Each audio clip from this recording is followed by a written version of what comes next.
Em 1918, Nova Orleans foi abalada por um serial killer conhecido como o Homem do Machado. Durante o período de 1 ano e meio, ele foi responsável por diversos ataques e 6 mortes. Em uma carta publicada por um jornal da época, o Homem do Machado avisou que quem passasse a noite escutando jazz seria poupado. Dizem que o jazz explodiu em Nova Orleans aquela noite e ninguém foi morto.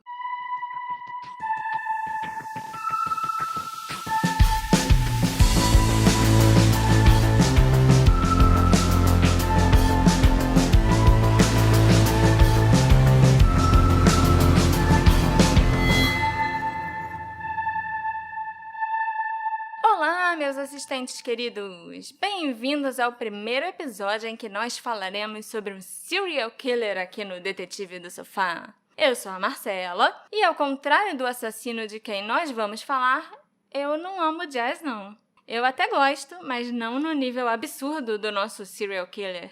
E você, Alexandre, gosta de jazz? Tutum, tutum, tutum, tutum, tutum, tutum, tutum, tutum.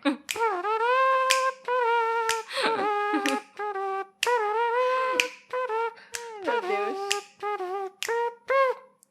Não, Marcelo, não gosto de jazz, não. Eu gosto de ver jazz em filmes, porque geralmente filmes que abordam jazz costumam ser sobre pessoas legais, personalidades legais e ter uma trilha sonora legal, mas eu não sou de falar, ok, Google, toca jazz. Mas eu queria uma desculpa pra fazer esses barulhinhos pros nossos ouvintes. Entendi.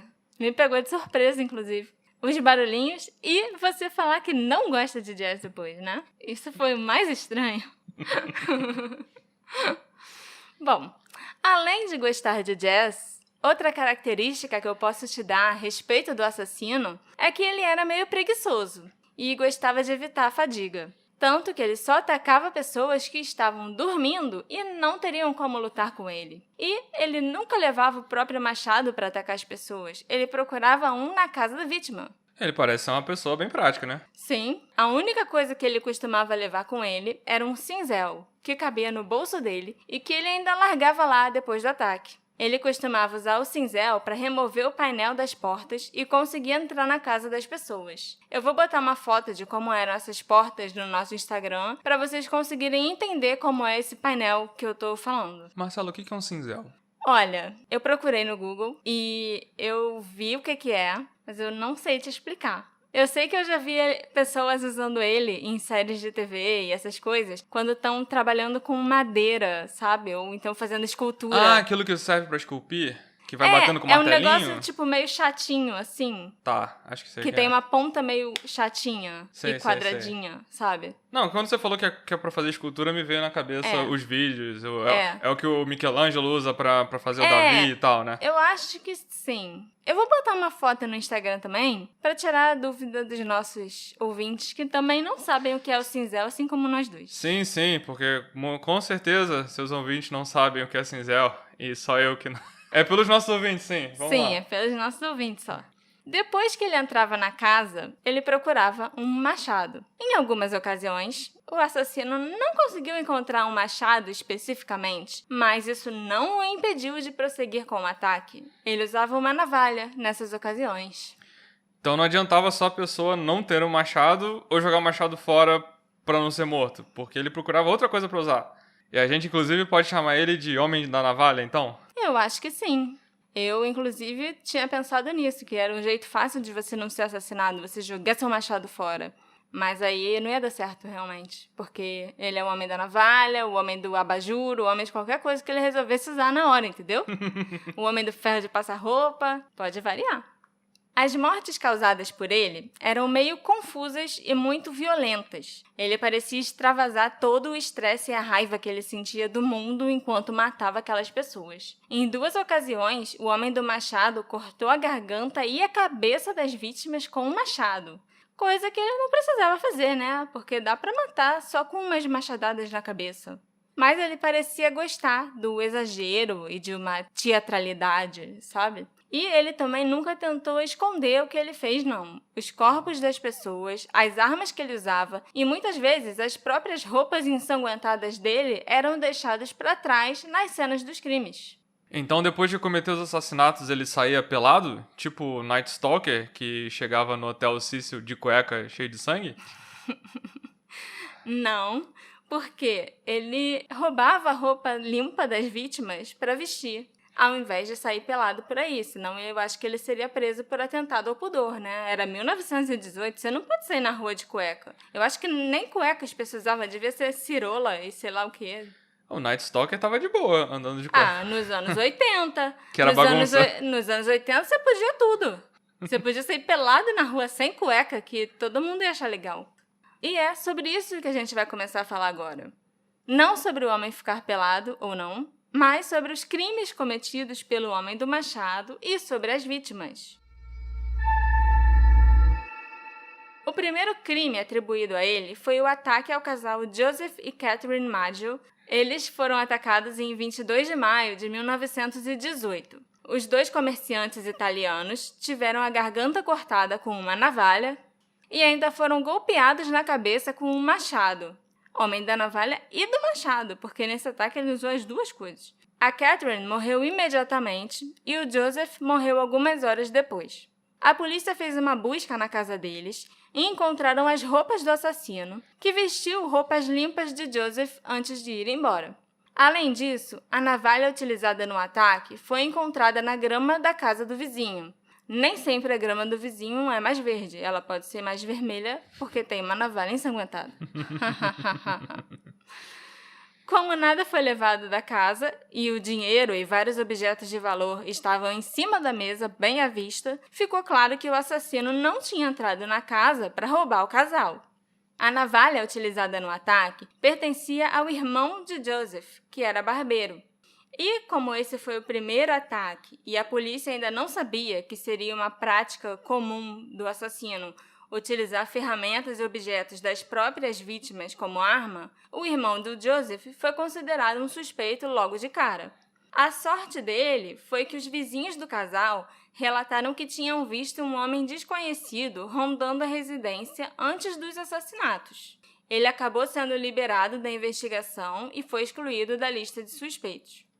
O interessante é que logo depois desse primeiro ataque do Homem do Machado, os investigadores começaram a procurar em arquivos antigos da polícia possíveis casos que correspondessem ao modus operandi do assassino. E, para surpresa deles, haviam 3 casos de assassinatos e vários ataques contra mercearias italianas que aconteceram em 1911 e 1912. Os crimes tinham uma semelhança impressionante com o assassinato de Joe e Catherine. Machados foram usados e o acesso a cada casa ou loja foi obtido através de um painel removido da porta dos fundos. Esses crimes, que aconteceram no início da década, foram considerados pelos investigadores da época como sendo vinganças organizadas pela máfia, e ninguém nunca foi preso ou investigado. Lógico, né? São italianos, então você vai pensar logo na máfia. O segundo ataque atribuído ao nosso grande fã de jazz aconteceu em 27 de junho de 1918, quando Louis Bezumer e sua amante Harriet Lowe foram golpeados com um machado no quartinho dos fundos da mercearia de Louis. As vítimas nesse caso também eram italianas e donas de mercearia? Sim. A diferença é que esses dois sobreviveram ao ataque, pelo menos a princípio. O casal foi encontrado pouco depois das 7 da manhã por um rapaz que foi entregar mercadorias na mercearia. Ele viu Louis e Harriet em uma poça de sangue. O machado, que pertencia ao próprio Louis, é lógico, foi encontrado no banheiro da loja. Quase imediatamente, a polícia prendeu um cara negro de 41 anos que estava trabalhando na mercearia há uma semana. Mas, como vocês devem imaginar, não tinha nenhuma evidência que pudesse indicar que ele era culpado, além do puro preconceito. Ele foi solto pouco tempo depois por falta de provas. O casal acabou se tornando o centro de um escândalo, porque logo todo mundo descobriu que eles eram amantes. E ainda ficou pior quando uma série de cartas escritas em alemão e russo foram descobertas em um baú na casa de Louis. A polícia começou a suspeitar que ele fosse um espião alemão e funcionários do governo começaram a investigar a vida inteira do homem. Lembrando que a gente tá aí no período pós-Primeira Guerra, né? Sim.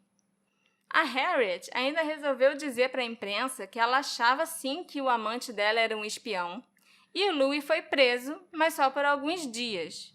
Inclusive, depois de prenderem o Louis por ele ser um suposto espião, os agentes que estavam investigando esse caso foram até afastados por incompetência, porque viram que o cara de espião não tinha nada, entendeu? Mas tem explicação para as cartas em alemão e cartas... Ele era descendente de alemão, Louis Besumer, e ele trocava carta ainda com membros da família dele que estavam lá, era só isso. Só carta com a avó, pra avó. Só carta com família. A Harriet morreu em 5 de agosto de 1918, 2 dias depois de passar por uma cirurgia para reparar o rosto dela, que tinha sofrido muitos danos no ataque. Mas, antes de morrer, ela ainda fez merda de novo. Ela falou para a polícia que ela suspeitava que foi o Louis que tinha atacado ela com um machado. Então, ele foi preso novamente e acusado dessa vez de assassinato. Mas o júri demorou só 10 minutos deliberando antes de inocentar o Louis. Com uma amante dessa, quem precisa de inimigos? Ela jogou tudo no ventilador pra tentar queimar o cara. Tá vendo? Por isso vocês não podem trair. O terceiro ataque aconteceu em 5 de agosto de 1918. Então ele estava bem ativo, né? Foi em maio, junho e agora em agosto. Pois é. Apesar dele ser preguiçoso, né? Que só atacava quem estava dormindo e nem levava a arma do crime, ele era bem proativo. A vítima desse ataque foi Anna Schneider. Ela tinha 28 anos e estava grávida de 8 meses quando acordou e viu uma figura sombria na frente dela e foi golpeada repetidamente no rosto. Ela foi encontrada por seu marido Ed, que correu com ela para o hospital. A Anna sobreviveu ao ataque e deu à luz a uma menina saudável 2 dias após o incidente. O marido disse para a polícia que nada foi roubado da casa. E foi após o ataque da Anna que os investigadores começaram a especular publicamente que os 3 crimes estavam relacionados. Então até agora ninguém tinha reparado que esses crimes eram parecidos? A imprensa chegou a especular, logo depois do segundo ataque, que, meu Deus, será que tem um serial killer por aí? Mas a polícia mesmo não tinha falado nada a respeito.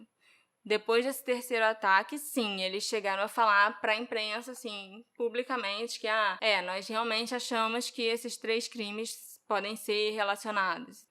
O quarto ataque do Homem do Machado foi a Joseph Romano, um homem idoso que morava com suas 2 sobrinhas, Pauline e Mary. Em 10 de agosto de 1918, elas acordaram com barulhos altos que vinham da sala, e ao entrarem lá na sala, elas viram que o tio tinha levado um golpe na cabeça.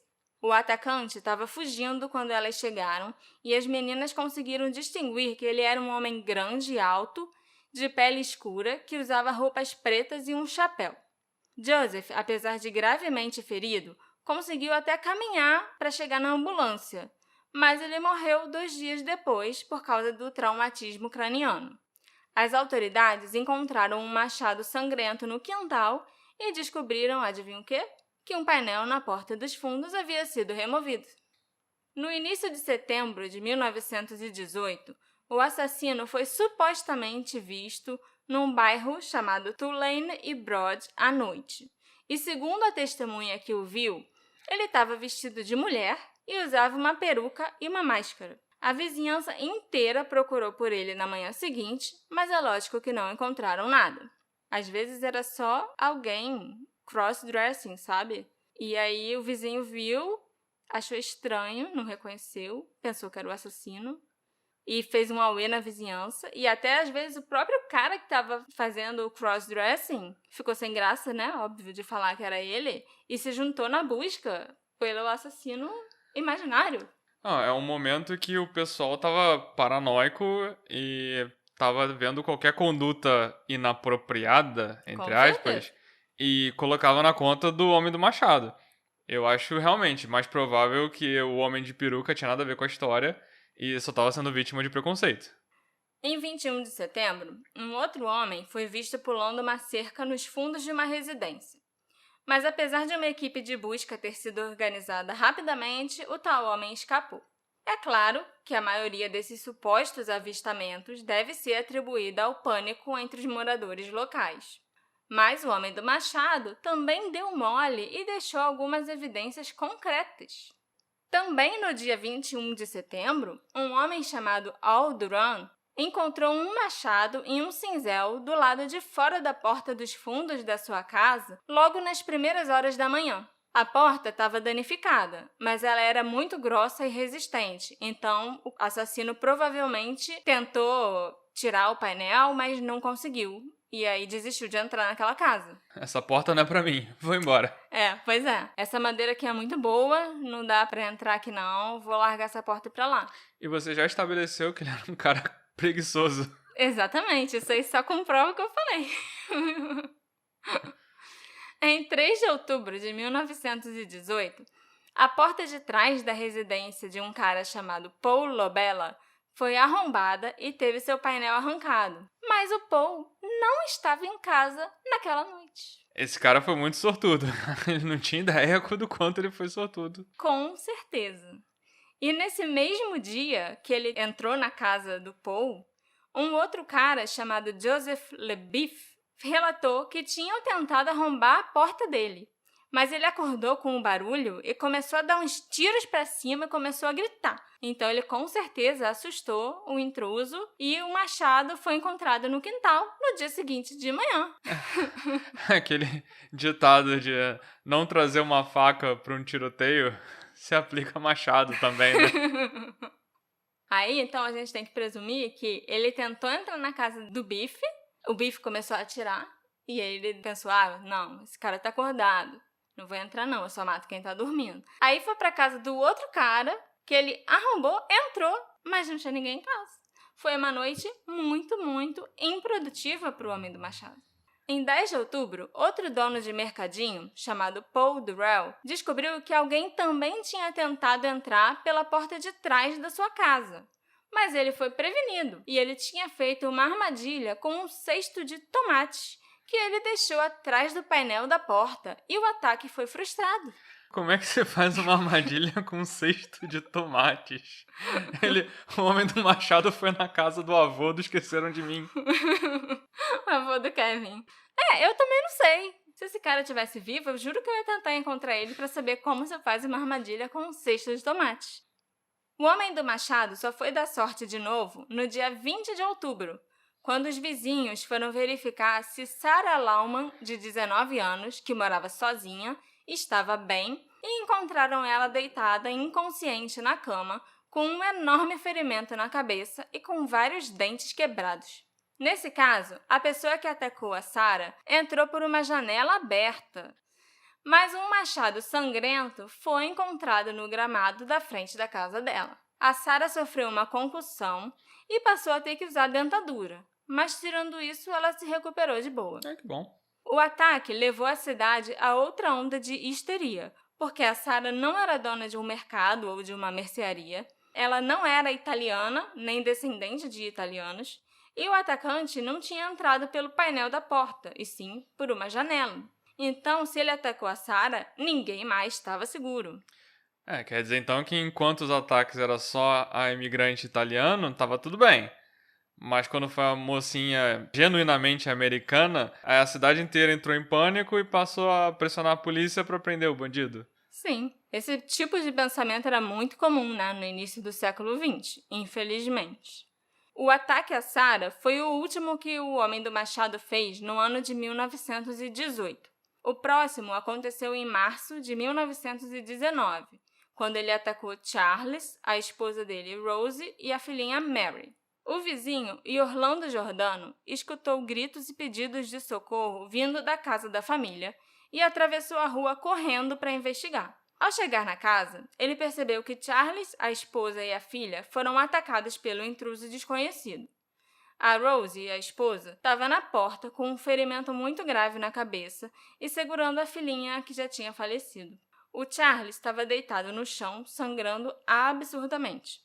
O casal foi levado às pressas para o hospital, onde foi descoberto que ambos haviam sofrido fraturas no crânio. e o machado ensanguentado foi encontrado na varanda dos fundos da casa. O Charles teve alta do hospital 2 dias depois. A esposa dele, a Rose, acusou o vizinho Orlando e o filho dele, Frank, de terem atacado a sua família. O problema é que o Orlando, que inclusive foi quem ajudou eles e chamou a ambulância, era um homem de 69 anos e cheio de problemas de saúde, que não devia nem conseguir levantar um machado, muito menos atacar 3 pessoas. E o filho dele, o Frank, não estava nem em casa na noite que isso aconteceu. Ele estava do outro lado da cidade. O Charles negou as alegações da esposa, mas a polícia prendeu o pai e o filho e acusou os dois pelo ataque e pelo assassinato da menininha. Eles foram considerados culpados. O Frank foi condenado à forca e o pai dele, Orlando, à prisão perpétua. Meu Deus do céu. O Charles se divorciou da esposa depois do julgamento. E quase um ano depois disso tudo, que a Rose anunciou que ela tinha acusado falsamente o pai e o filho, o Frank e o Orlando, por puro despeito. Como a sua declaração era a única evidência contra os dois, eles foram libertados da prisão. Então ele não chegou a ser executado? Não, graças a Deus, né? Mas eu acho que foi por muito pouco. E assim, por que você vai simplesmente acusar seus vizinhos de fazerem uma coisa tão horrível só porque você não gosta deles, não vai com a cara deles? Porque você tá chateada com alguma coisa que ele fez com você, sabe? Ao mesmo tempo você tá atrapalhando a investigação de quem realmente... pra descobrir quem realmente te atacou. Com certeza, é muita burrice fazer isso.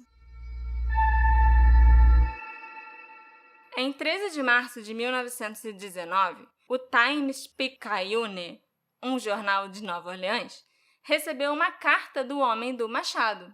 Ele ameaçou e insultou a polícia e ainda disse ao povo de Nova Orleans que a situação podia ficar muito pior do que já estava. A parte mais importante da carta, no entanto, foi o último parágrafo, onde ele fez uma proposta para os habitantes da cidade. Na noite de 19 de março de 1919, ele vagaria pela cidade procurando por vítimas, mas pouparia quem estivesse ouvindo jazz. O Alexandre vai ler a tradução da carta na íntegra para vocês. Inferno, 13 de março de 1919. Estimado mortal de Nova Orleans, eles nunca me pegaram e nunca me pegarão. Eles nunca me viram, porque eu sou invisível, assim como o éter que cerca a sua terra. Eu não sou um ser humano, mas um espírito e um demônio das profundezas do inferno. Eu sou o que vocês orleanos e sua polícia tola chamam de Homem do Machado. Quando eu achar melhor, irei reivindicar outras vítimas. Só eu sei quem elas serão. Não deixarei nenhuma pista, exceto o meu maldito machado manchado de sangue, e o cérebro daqueles a quem enviei aqui para baixo para me fazer companhia. Se você desejar, peça à polícia que tome cuidado para não me irritar. Eu sou um espírito razoável, é claro. Não me ofendo com a maneira como eles conduziram suas investigações. De fato, eles têm sido tão estúpidos que não apenas me divertem, mas divertem também Sua Majestade Satânica. Mas diga a eles para tomarem cuidado. Não tentem descobrir o que eu sou, pois seria melhor que nunca tivessem nascido do que incorrer na ira do Homem do Machado. Não acho que exista a necessidade de um aviso assim, pois tenho certeza de que a polícia sempre se desviará de mim, como fizeram no passado. Eles são sábios e sabem como evitar todos os danos. Sem dúvida, vocês orleanos pensam em mim como o assassino mais horrível, o que eu realmente sou. Mas eu poderia ser muito pior se quisesse.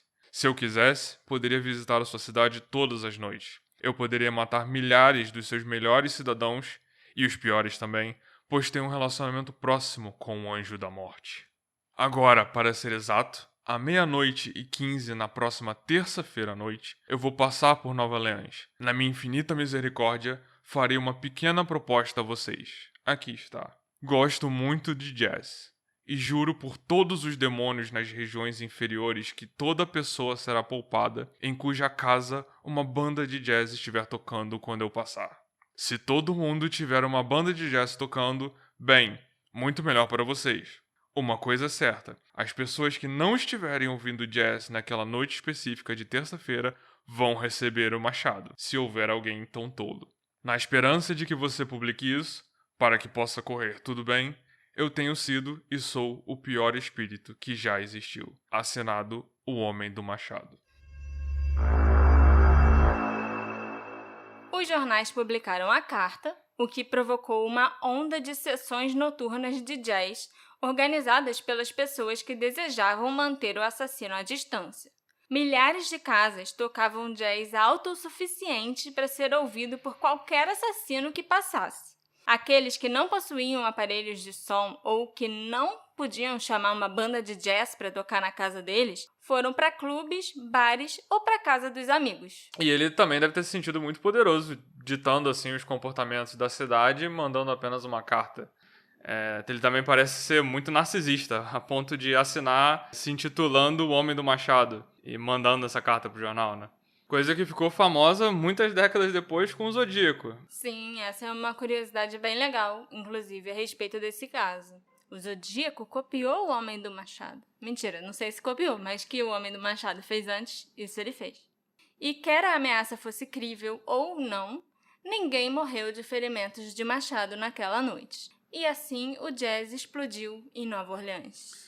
Se a gente parar pra pensar, o Homem do Machado pode ter ajudado a estabelecer Nova Orleans como o berço do jazz. Acho que é impossível hoje em dia você pensar em Nova Orleans e não pensar em jazz. São duas coisas inseparáveis culturalmente falando, né? Sim, com certeza. Há, inclusive, quem acredite que o autor da carta não era o Homem do Machado, e sim um homem chamado John Joseph Davila.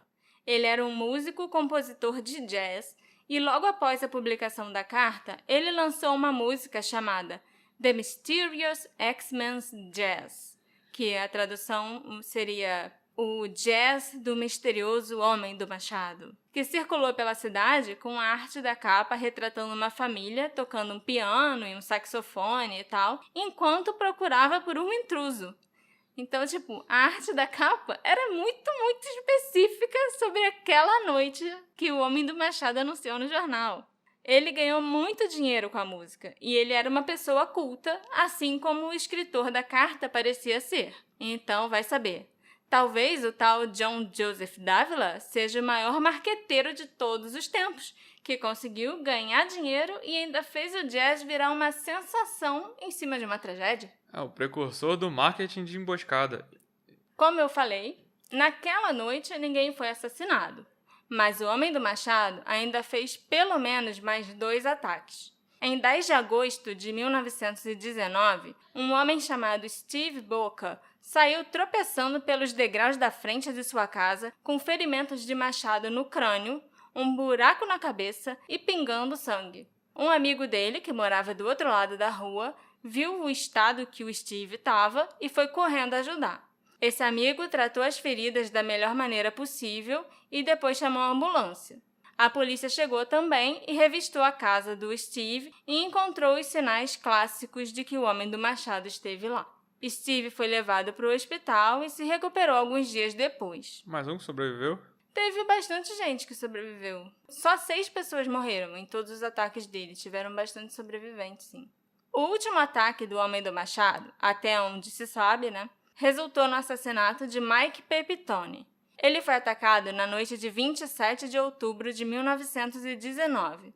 Sua esposa, Esther, foi acordada por um barulho e chegou à porta de seu quarto no momento em que um homem grande e empunhando um machado estava fugindo do local. Nessa época, principalmente nas casas das pessoas mais ricas, também era comum que cada um tivesse seu quarto. O marido tem seu quarto e a esposa tem seu quarto. Agora entendi. Entendeu? Então ela estava no quarto dela, escutou o barulho, foi ver o que é. Quando abriu a porta, no corredor, assim, do segundo andar da casa, viu que o Homem do Machado estava saindo do quarto do marido correndo. Então ela deu uma boa olhada nele.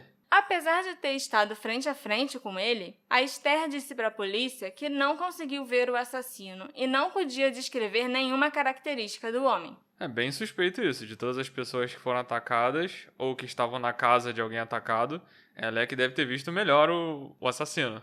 Você tem razão. Ela viu o Homem do Machado muito bem. E, inclusive, pode ser que ela tenha até matado esse homem. Como assim? Alguns meses depois do assassinato do marido, a Esther se mudou para Los Angeles e se casou com um homem chamado Ângelo Albano. Mas no segundo aniversário da morte de Mike, o tal Ângelo desapareceu e nunca foi encontrado. A Esther se lembrou que antes deles dois se casarem, o Ângelo havia encerrado as relações comerciais com um homem conhecido por muitos nomes, incluindo Leon Manfred, Frank Manfred e Joseph Manfred, que é o nome que a gente vai usar, Joseph Manfred. Isso tudo então era um cara só. Isso tudo era um cara só. E o que isso tem a ver com o Homem do Machado? Tem a ver que a Esther foi atrás desse homem, atirou nele e o matou. E quando ela foi presa, ela disse para a polícia que aquele era o homem do machado, o homem que ela viu correndo do quarto na noite do assassinato do Mike. A polícia começou a trabalhar para tentar desvendar esse caso e descobrir se a Esther estava falando a verdade. Algumas coincidências curiosas foram reveladas durante essa investigação.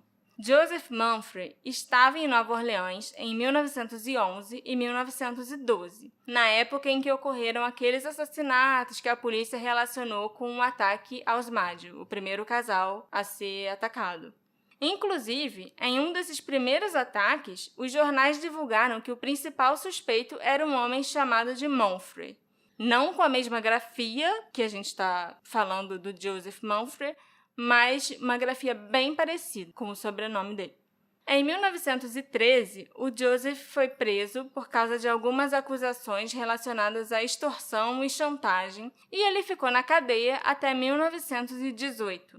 Então os ataques começaram em 1911, quando ele chegou em Nova Orleans, pararam quando ele foi para a cadeia em 1913 e recomeçaram quando ele saiu da cadeia em 1918.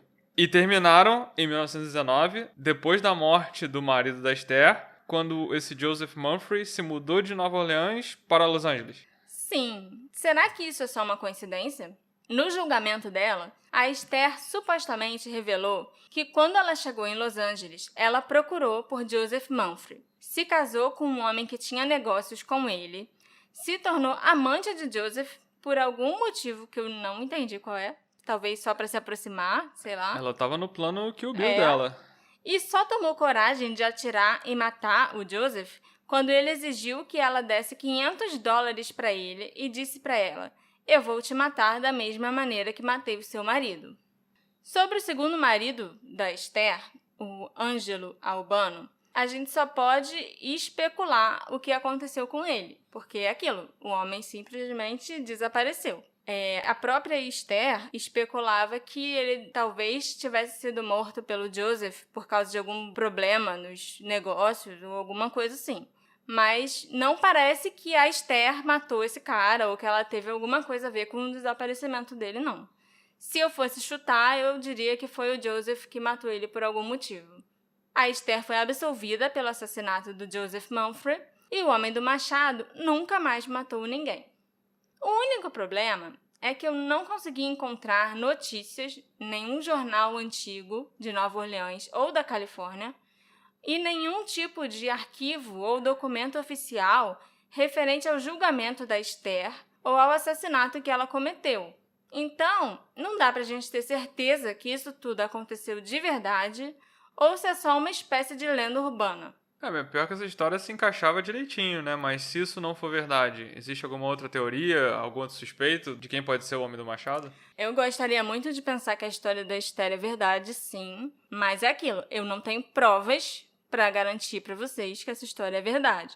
E sim, existiram outros suspeitos e outras teorias. Algumas teorias mais pé no chão e outras mais malucas. Muito malucas, inclusive. A primeira teoria é que nem todos os assassinatos foram obra do Homem do Machado. Alguns especulam que a última vítima, o Mike Pepitone, foi morto pela máfia.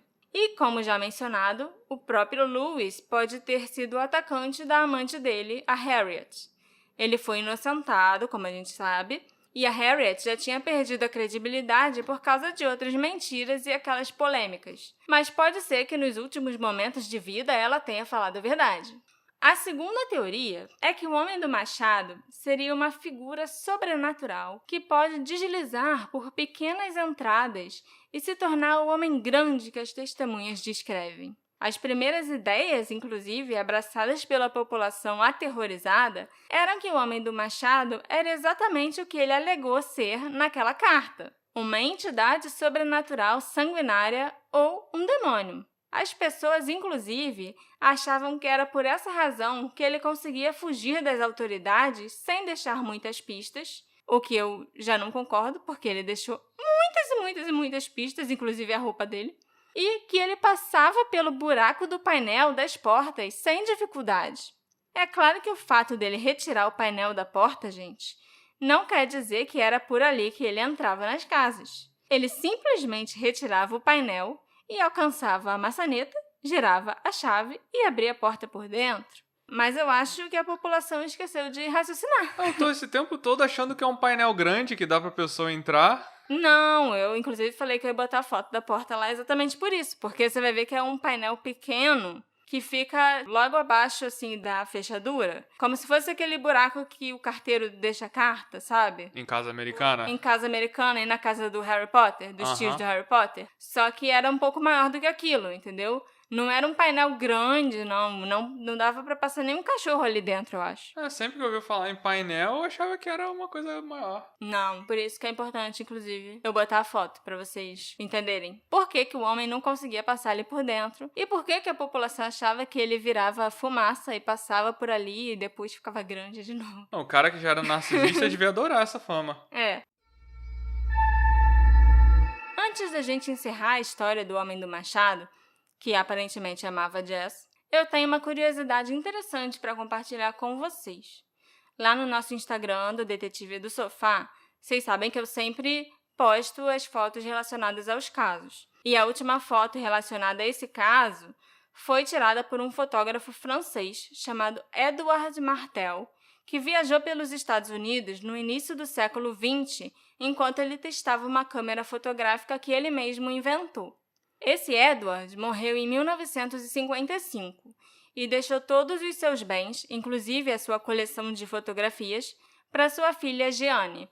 Ela estava examinando as fotos tiradas pelo pai quando ela encontrou uma foto datada de 28 de outubro de 1919, que mostra uma fileira de casas ao longo de uma rua vazia de Nova Orleans. E nessa foto, a gente consegue enxergar um homem, a silhueta, de um homem, entrando em uma dessas casas. A casa em questão, onde o homem misterioso está entrando, era a residência de Mike Pepitone, a vítima final do Homem do Machado.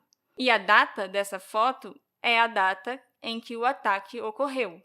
Como a foto foi tirada no início da manhã, ela gerou muita especulação na internet de que esse homem entrando na casa pode ser o Homem do Machado. Então, a gente tem até uma fotografia dele. Talvez, né? É claro que sem impressões digitais, sem testemunhas que pudessem identificar o homem e sem suspeitos plausíveis, além da Esther, que acha que identificou e matou, as autoridades nunca resolveram o caso do Homem do Machado que aterrorizou Nova Orleans. E tão subitamente como ele começou a matar, ele parou.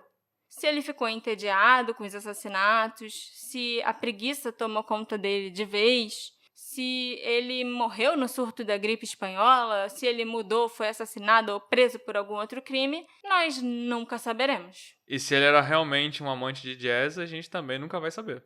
Mas se a gente parar para pensar que a cidade basicamente realizou uma festa barulhenta que durou a noite toda e ele ainda ganhou uma música escrita em sua homenagem, se ele não era fã de jazz de verdade, então ele passou a ser. Até eu passaria. Eu recomendo que agora, que vocês terminaram de escutar esse episódio, é lógico, vocês procurem a música do Joseph Dávila sobre o Homem do Machado, escutem e me digam o que vocês acharam. Foi uma boa homenagem pro serial killer? É uma música que remete à morte? Ou é uma música alegre? Ou uma música que não te diz nada sobre assunto nenhum porque não tem letra?